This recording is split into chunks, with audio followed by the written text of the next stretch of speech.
and we're jumping to several different issues, and one I want to come back to that was brought up earlier, and it has to do with sanctuary cities. And it goes back to a question that I want to know, has DOJ taken any action to withhold law enforcement grants or other funding to sanctuary jurisdictions? If not, why not? Well, the grant process then, under which DOJ operates is a formula-based grant-making process, and different organizations and entities within cities apply.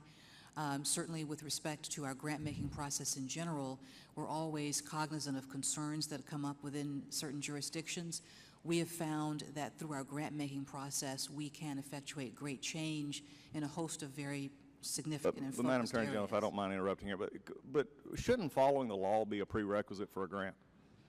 Certainly we work to enforce not only the laws that you are referring to, but all the laws with the cities with whom we work. But getting a grant, if you're not following the law, have no intention of following the law, why should, I mean, at that point in time, the application should be just set aside, follow the law, we'll talk to you about your grant. Why can't we get to that?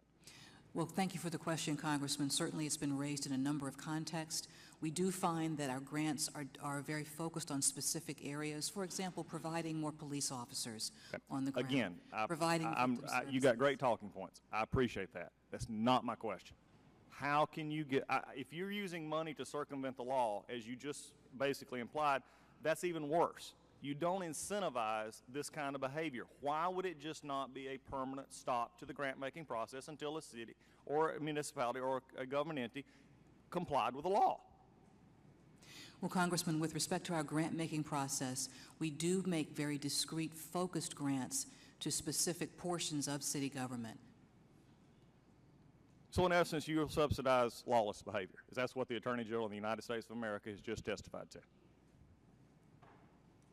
And you can sit and, I mean, that's what you just testified to. You'll give money to a locality that is not following the law because you want to use your grant in discrete private ways. Is that what you just said?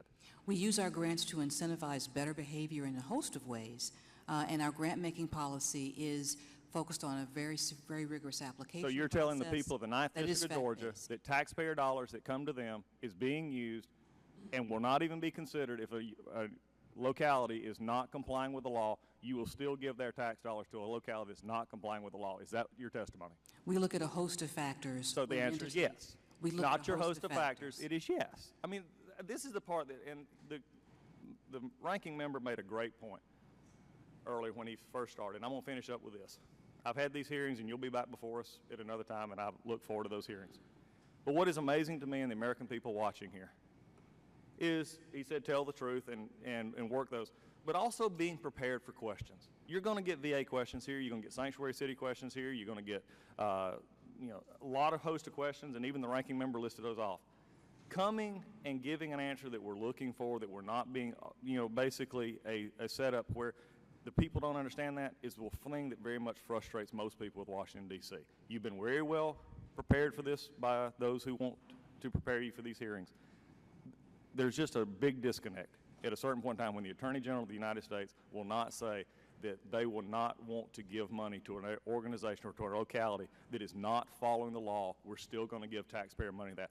That is unacceptable and what most people find abhorrent.